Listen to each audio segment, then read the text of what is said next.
Welcome to E3, the biggest trade show the video games industry has ever known. Can you believe it? I'm here. I made it to the Electronic Entertainment Expo. We took a group of gamers along to experience it. We have great things coming up. Unreal will be awesome to play. And Zelda. Love Zelda. Can't wait to see the new Nintendo Wii! The new PlayStation 3. Halo 3. I gotta find out about it. I gotta know about it. It's gonna be the best year ever. Here we go. Our first trip then was to Nintendo's stand, where we bypassed the queues and got our gamer Javon to the front of the pack to try out Nintendo's new Wii console for himself.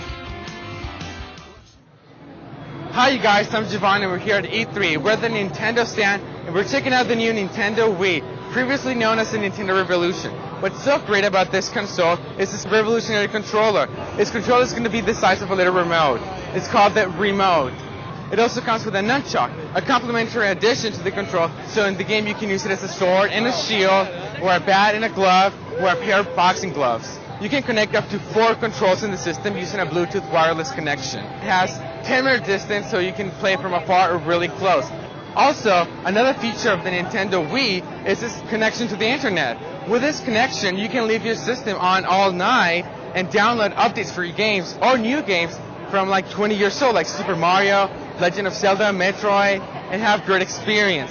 It uses low power consumption, so you can leave it on all night. This game is supposed to be released at the end of this quarter, and it's supposed to be affordable at a great price. Now you guys, let's check it out. The much anticipated Wii debut for Nintendo's mustached mascot. Mario games constantly gain critical acclaim, and so hopes are high for this latest offering. If this was the first game you played for the Nintendo Wii, it would be awesome.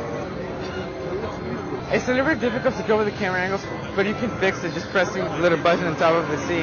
So that fixes it. The controls for Reeling Bob is very different just because you're controlling Mario, but at the same time you control the little star. You have to remember to move the nunchuck with Mario, and you have to remember to move the little star thing and shake Mario around to kind of shoot things at the baddies.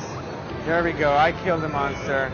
And whilst over in the UK, baseball just isn't cricket, Wii Sports also boasted a fun game of tennis for up to 4 players. This time I'm going to play Wii Sports Tennis.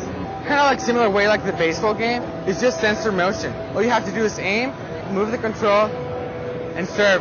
To serve, you just lift the control up, and then forward, and then to keep on playing, just swing the control. It does have a tricky part, like you have to know when to swing the racket. It uses the sensor motion, so all you have to do is just pretend you're actually playing tennis. And I'm looking forward to PlayStation 3, the next generation console, and also check out some of the great next generation games that are coming out. Go give it a try.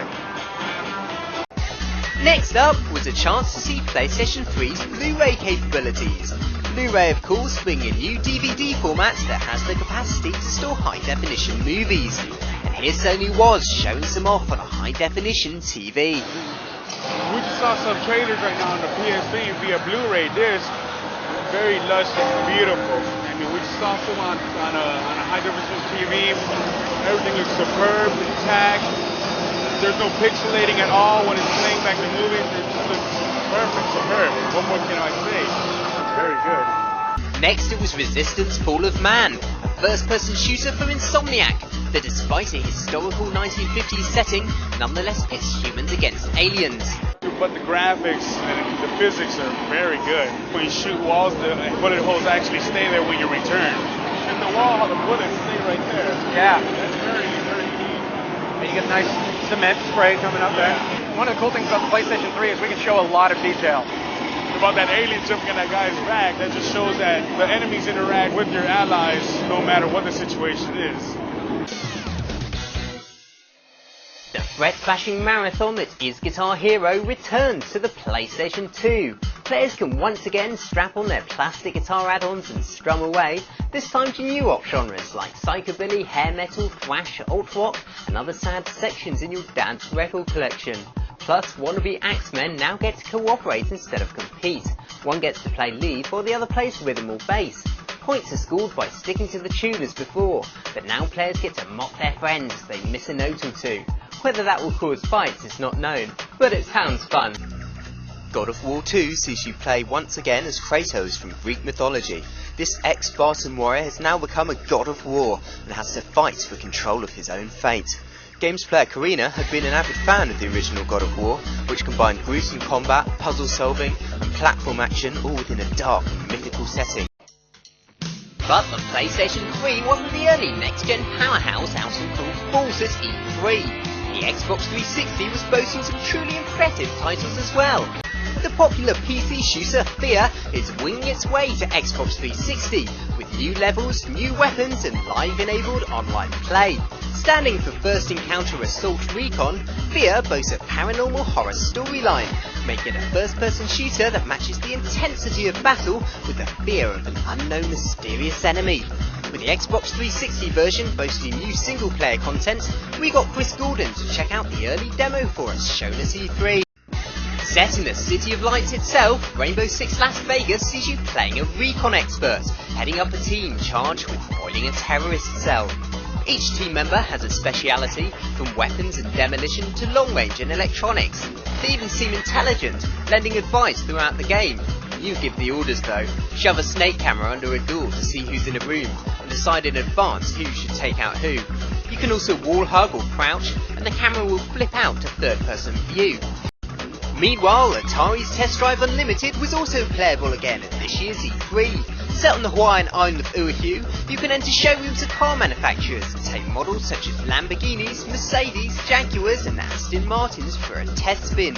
It's an unlimited test drive, but you can also enter race challenges and earn money to buy your own house and garage and deck it out with all the cars you could want. Oh my god. We just got out of the preview for Unreal 2007. You have hoverboards, They have man! hoverboards so you can get around the map. They have extensive maps. Huge. Much huge. bigger than the last Unreal. Old vehicles, Old vehicles. new vehicles. New vehicles. Oh, huge alien enemy. Huge! Oh, Just like, huge and enemy. it burns you alive. Just, and you're gone. You're just gone. It was so amazing. New shielding technology where you get a see-through kind of plasma shield in front of you. Blocks anything. Anything that's blocks, coming to you. blocks towards you, anything. man. Huge rockets. Always have to bring the blue orb like before. Remember? Bring the blue orb. Yeah. It's one of the Conquer missions. It's a new level. Called War Mode. War mode. Yeah, you're just going through and you're just totally trying to take over everything. Have you ever felt the urge to have pointy ears and stab people? With the World of Warcraft's first expansion, the Burning Crusade, you can, with the newly available Blood Elf faction. Also present are the blue-skinned Draenei, a purer, less mutated strain than players may already be used to. Levels are now capped at 70, and other fun add-ons include the ability to make magical jewellery, visit a bigger Azeroth, as well as what's left of the Orcs' homeworld Draenor, and kill things as usual. You might be fearing all of GameCube's hottest titles are making their way to Nintendo's new Wii console, but Nintendo assures us the pointy-eared Link is still coming to GameCube in its much anticipated RPG. This time, Link sets forth to explore a strange Twilight realm that has befallen the Kingdom of Hyrule. Bizarrely, he then gets turned into a wolf almost straight away, but is saved from a fate worse than death by a nice witch called Midna. The game lets you return to your old self in the Daylight realm, where you get to explore Hyrule, meet the locals, and master skills such as the bow and arrow. You also get taught how to ride a horse, starting on the farm rounding up goats, before progressing on some serious horseback conflict with evil villains, adding in a dramatic one-on-one duel with a boss against a red sunset. Of course, the moment night falls, you return to doing it doggy style in the Twilight realm, as Midna and you do your best to save Hyrule from whatever it is that's making you want to eat pedigree chum. The latest in Mario's spin-off role-playing series now supports more action-based platforming that, whilst initially looking 2D, unfolds into 3D environments at key points. We were looking forward to telling you all about this GameCube version, where you get to play as Mario, Bowser or Princess Peach. Only we can't now, as it's just been canned in favour of a Nintendo Wii version, meaning if you want this latest Mario RPG, you need to go to Wii. In Yoshi's Island 2, baby Luigi has been kidnapped, and it's up to Yoshi to save the day. As if that wasn't enough, Yoshi has to babysit baby Mario, Peach, Donkey Kong and Wario along the way. It sure isn't easy being the green one. Nintendo were also showing off the Nintendo DS browser, which makes surfing the web in your DS a reality. As touchscreen means typing is easy with an on-screen keyboard or even handwriting recognition, while special features such as zooms and fit to width make browsing the full-size web on a little portable device very possible indeed. Though be warned, it doesn't yet support Flash, so animations and YouTube videos will have to wait till you get home.